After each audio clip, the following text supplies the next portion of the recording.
নমস্কার বন্ধুরা, পাল ফ্যামিলিতে সবাইকে ওয়েলকাম। আমি কিছুদিন থেকে ভিডিও করতে পারছি না, এটা অনেক দিন আগেরই ভিডিওটা আমার করা আছে। আর কিছুদিন আমার খুব অসুস্থ ছিল দেখে তার জন্য আমি কোনো ভিডিও শ্যুট করতে পারিনি। আর এটা হলো দুপুরের ভিডিও, দুপুরে লাঞ্চ থালির ভিডিও, মানে দুপুরে আমি কী রান্না করছিলাম এটারই ভিডিও করছিলাম, তোমাদের সামনে নিয়ে চলে আসছি। এই কী অবশ্য রান্না করছি আমার কিচ্ছু মনে নেই, দেখে দেখে সব কিছু আমাকে বলতে হচ্ছে। আর এখন আমি কী রান্না বসাচ্ছি আমি তাও জানি না। যাক, তোমরা পুরো ভিডিওটা দেখতে থাকো, অবশ্যই ভালো লাগবে। আর শুরু থেকে শেষ পর্যন্ত দেখো, আর ভিডিওটা স্কিপ করো না, অবশ্যই ভালো লাগবে। ও, এটা হলো ওই যে কালো জিরা ফোড়ন দিয়ে ঢেঁকি শাক বানাচ্ছিলাম, আর পেঁয়াজ দিয়ে। ঢেঁকি শাক খেতে খুবই ভালো লাগে। তোমাদের কাছে কার কার ভালো লাগে ঢেঁকি শাকটা অবশ্যই কমেন্ট করে জানিও। ঢেঁকি শাক আমাদের বাড়ি প্রচণ্ড আনা হয়, আর প্রচণ্ড আমাদের বাড়িতে খায় আমাদের বাড়ির সবাই। আর আমি তো বেশিরভাগ মাছ মাংস থেকে আমাদের বাড়িতে নিরামিষটাই বেশি ভালোবাসে সবাই, তাই আমরা নিরামিষটাই বেশি খাই। আর এটা এখন চালের, যেমন আতপ চালটা আমি পেস্ট করে নিয়েছিলাম। আতপ চালটা পেস্ট করার পর আতপ চালের মধ্যে 2-3টা কাঁচা লঙ্কা দিয়ে দিচ্ছি, কারণ এটাকে আমি বড়া ভাজবো।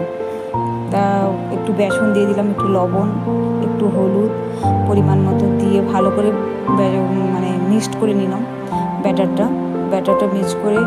দেখো, কুই পাতার যে মোটা যে শিটটা আছে ওই শিটটা ফেলে দিতে হবে। ফেলে দিলে কী হবে, জিনিসটা কাঁচা কাঁচা ভাব থাকে না, এটা হালকা আছে প্রথমে ভাজতে হয়।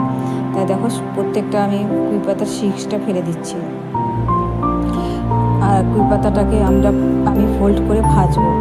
আর এই কুই পাতার বড়াটা খেতে খুবই ভালো লাগে। তোমরা কে কে খেয়েছো কমেন্ট করে বলো। আর তোমাদের সবার কেমন লাগে বড়াটা অবশ্যই বলো। আর দেখো, কুই পাতার বড়াটা ভেজে নিচ্ছি ডুবা তেলে।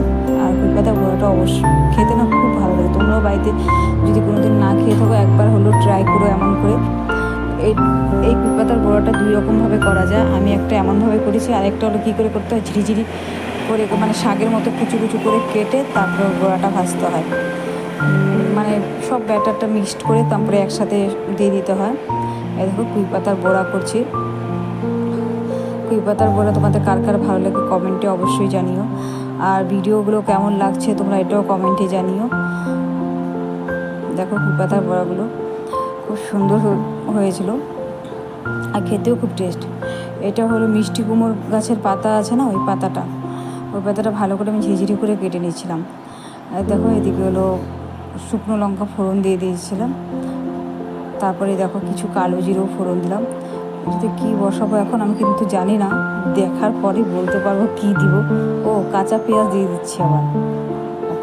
কাঁচা পেঁয়াজটা একটু ভাজা ও ডাল সম্বাদ দিব। আমি তো জানি না কী সম্বাদ দেবো, অনেকদিন আগে ভিডিও তোমাদের আগেই প্রথমেই বলেছিলাম। ওই যে ডালটা ফোড়ন, পেঁয়াজের ডাল বানিয়েছিলাম সেদিন, মুসুর ডালই বানিয়েছিলাম, পেঁয়াজের ডাল। আর সর্ষা আর শুকনো লঙ্কা ফোড়ন দিয়ে দিয়েছিলাম, একটু মৌরি ও আমের চাটনি, খেজুর টমেটো দিয়ে আমের চাটনি বানিয়েছিলাম। তোমাদের কার আমের চাটনি খেতে খুব ভালো লাগে কমেন্টেও জানিও। আমের চাটনি আমাদের এই আমের সিজনে অনেকবার হয়ে যায়, সবাই আমের চাটনিটা খুব ভালোবাসে। আর গুড়েরটা না বেশি একটা পছন্দই করে না কেউ, কিন্তু চিনির চাটনিটাই বেশি ভালো লাগে। এখানে চিনি দিয়ে দিচ্ছি। ওটা হলো কিশমিশ দিলাম। এই যে চাটনিটা হয়ে গেছে। তারপরে আর কী রান্না করেছিলাম আমার তাও তোমরা দেখতে থাকো। ও, সরষের তেলে হলো শুকনো লঙ্কা কাঁচা লঙ্কা ফোড়ন দিয়ে দিয়েছি। আমার মনে হচ্ছে এটা হলো কুমড়ো পাতা বাটা করব। এই কুমড়ো পাতার রেসিপিটাই হয়তো। ও কালো জিরা রসুন ফোড়ন দিয়ে দিয়েছি, এগুলো ভাজা একটু হালকা করে নেবো। কুমড়ো পাতার মিষ্টি কুমড়ো পাতার বাটা করব, তার জন্য।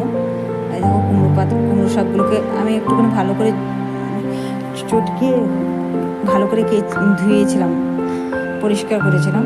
তারপরে দেখো, যে কুমড়ো পাতাটাকে ভাজা করতে হবে। ভাজা করার পর তারপর শিলপাটাতে বেটে নিতে হবে। আর তোমরা যদি শিলপাটাতে না বাটতে চাও তাহলে মিক্সচার মেশিনেও পেস্ট করতে পারো, কিন্তু আমি শিলপাটাতে কেন বাটছি, শিলপাতার টেস্টটাই আলাদা আসে, ওইটার স্বাদই আলাদা। শিলনোড়াতে বাটলে ওই স্বাদই আলাদা পাওয়া যায়।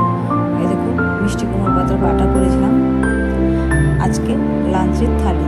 দেখো, তোমাদের যদি ভিডিওটা যদি ভালো লাগে লাইক কমেন্ট শেয়ার সাবস্ক্রাইব অবশ্যই করো, আর শুরু থেকে শেষ পর্যন্ত পুরো ভিডিওটা দেখো। অনেক দিন পর ভিডিওটা ছাড়ছি। হ্যাঁ, রেগুলার ভিডিও ছাড়া হচ্ছে না আমার, কারণ সময় পাচ্ছি না। এখন থেকে আশা করছি সময় প্রত্যেক দিনই ভিডিও আমি পোস্ট করব তোমাদের জন্য। তোমাদের যদি ভিডিওটা যদি ভালো লাগে লাইক কমেন্ট শেয়ার